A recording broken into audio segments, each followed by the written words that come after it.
So as we get started today, this video is divided into chapters. If you want to skip at any point, just look at the sliding bar underneath the plating window and you can see the chapters to skip ahead.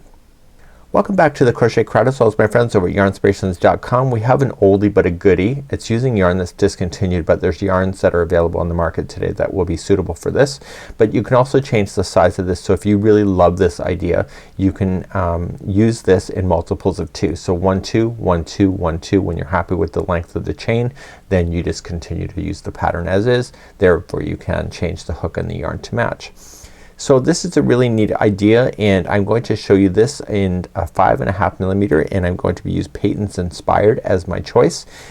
We have a little bit of a diagram here, but what I've done for you, and you can find this over in the Crochet Crowd, is a more professional looking one, and this is how it's gonna go. And once we get it started, it's repeating of rows number 2 through 5 all the way until you're done, and then you can finish on either row number 3 or 5. It depends depending on how much you want to go. Just keep in mind that when you use thicker yarn, there is more fiber involved, so therefore there's more cost involved. So it's a great opportunity to either have that thick blanket that you see on home deck, renovation shows, all those kind of shows, or you can go with your regular yarn and still enjoy this pattern at the same time. So without further ado, let's grab your hook of choice and your yarn of choice, and let's begin. So I'm gonna teach you a mini sample today, so I'm just gonna start with a slip knot. And you can chain, if you're doing the big yarn of a S hook, a 19 millimeter, a chain 58, or you can do multiples of 2. So you go 1 2 1 2 1 2 1 2 1 2 1 2.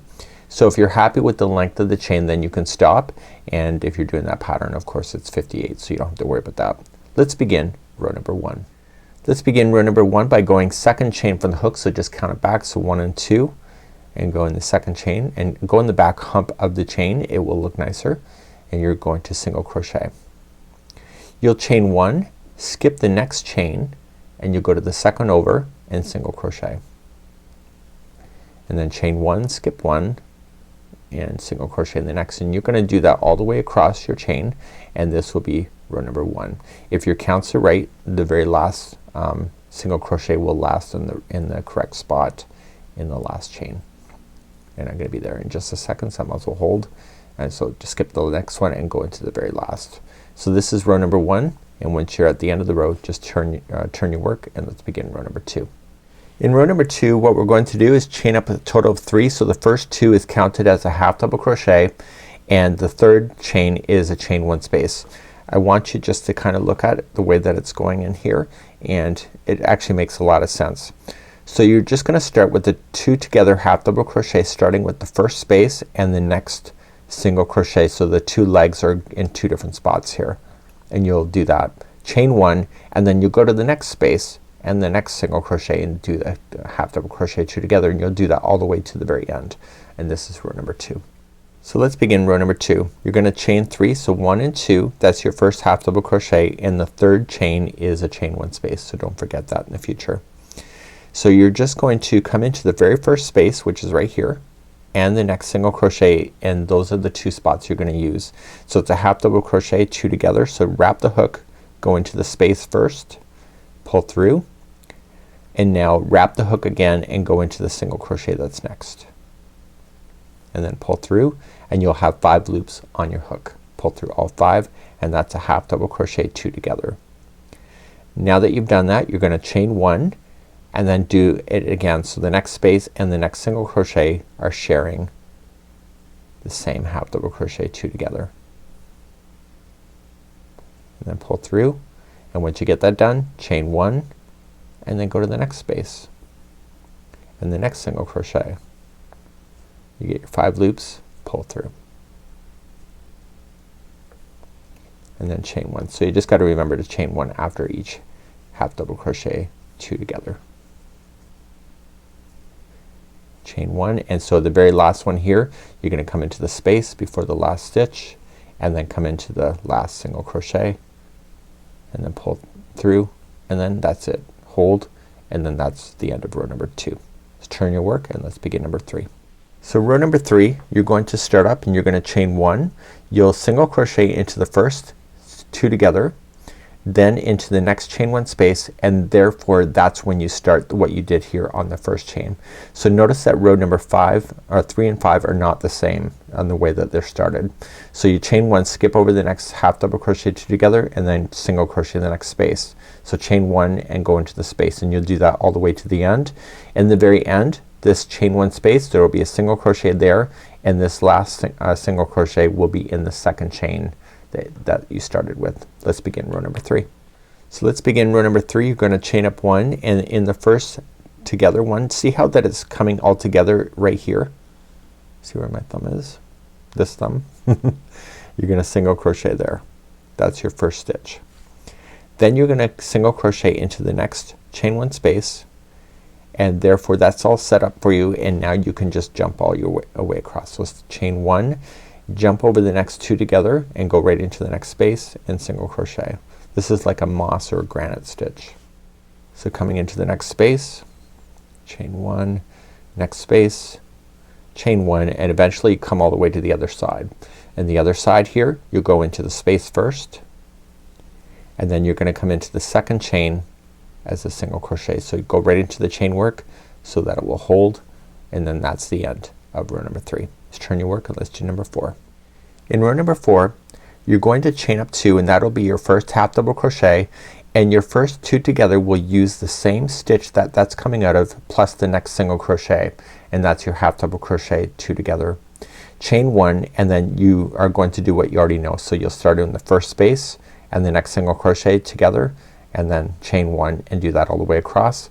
So when you get to the very end here, there will be one half double crochet that's sitting on its own all by itself, and that's gonna be the end of number 4. So let's do number 4 next. Okay, let's do number 4. Chain up 2, that's your first half double crochet, and you're going to use the very first one where this is coming out of, and the next single crochet as your 2 together. So we're gonna go in, it's a 2 together half double crochet, and once you get your 5 loops, pull through all 5. Now what you have to do at this point is that you're going to chain one, and you're going to come into the next space, which is right here. Just pull it apart if you don't see it. So you use that space first, and then the next single crochet as your half double crochet 2 together, and don't forget to chain one right after it,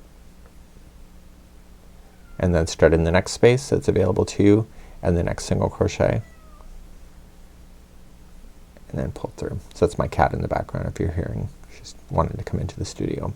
So you're gonna continue to do these 2 together, and then right at the very end you're gonna have your last space there that's available and the next single crochet, and you'll put that together, and then you have 1 stitch left, and that's a half double crochet, and that will take you to the end of number 4. So turn your work and let's do number 5. So number 5, we're going to do these skipping spaces again. So we're going to chain up 1, single in the first, you're going to skip this 2 together, chain 1 and skip into, and then single crochet in the next space, and you'll do that just how you did it all the way across, and you will end up with single crocheting right into the very last chain 2 that was in the start there. So you look at it, it's different from number 3, so this will give you an indication of where you are in the pattern. Let's begin number 5.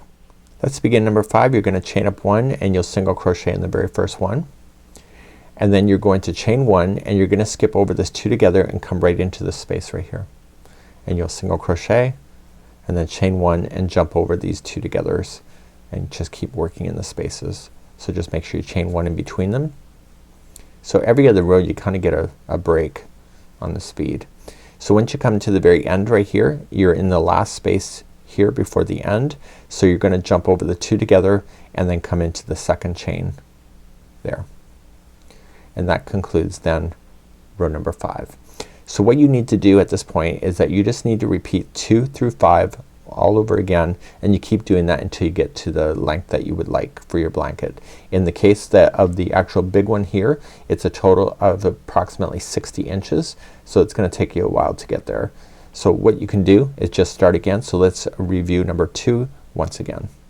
So just recapping to get yourself restarted, just to make sure you understand, it's number 2, so you chain up 3, so that counts as your half double crochet in a chain 1 space, and therefore you start in the next space and the next single crochet as your 2 together for your half double crochet. And don't forget you have to chain 1. Okay, you're going to then come right into this next space that's available to you and do your half double crochet 2 together and using the next single crochet after that as well. So this is all you just need to do. It's a nice easy repeating pattern, and we're going to review on how to do the border next.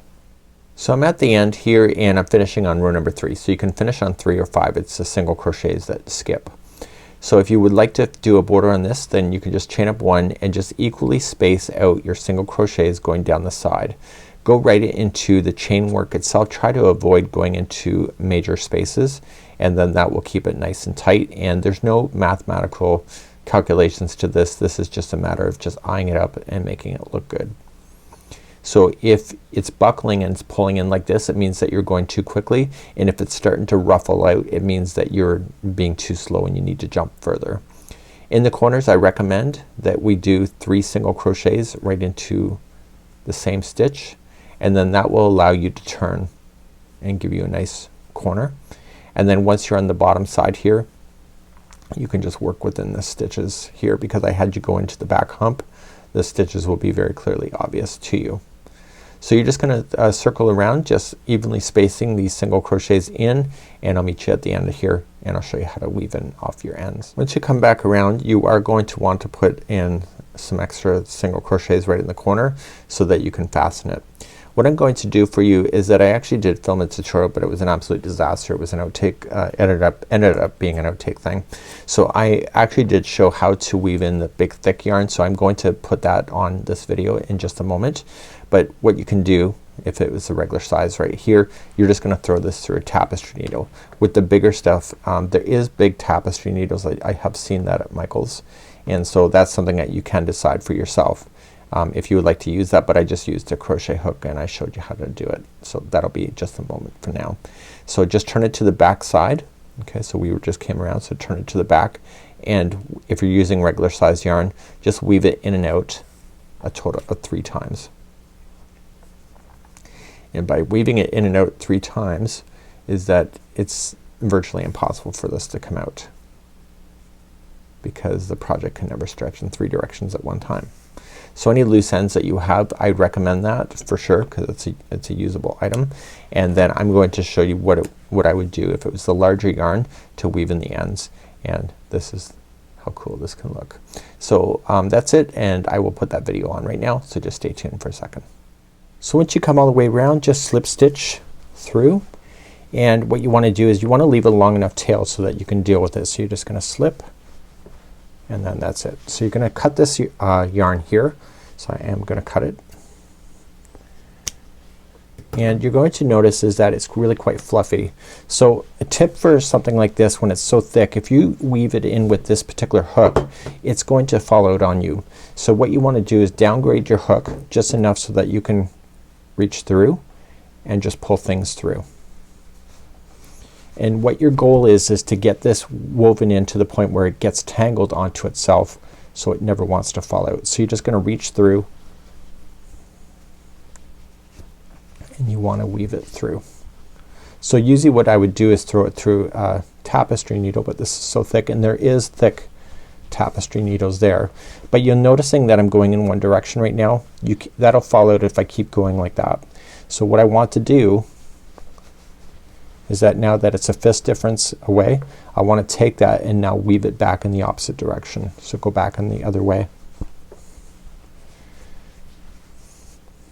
And then choose different paths, and you want to choose holes that are kind of like tighter. So don't choose gaping holes in that sense.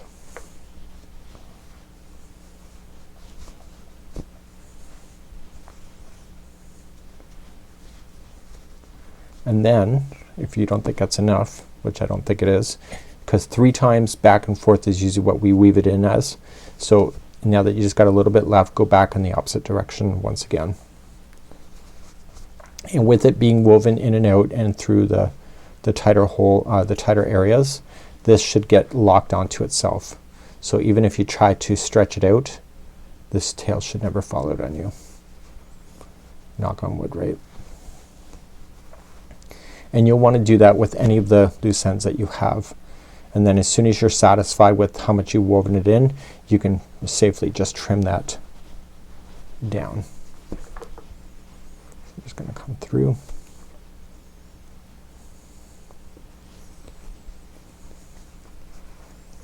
So if you're cheap about it,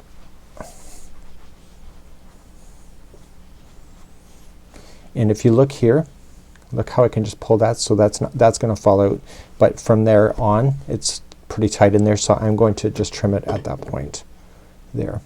And so I would want to do that with the starting one that I had as well, and any of the ones that you had to do in the middle when you jumped from ball to ball, and that's what I would do.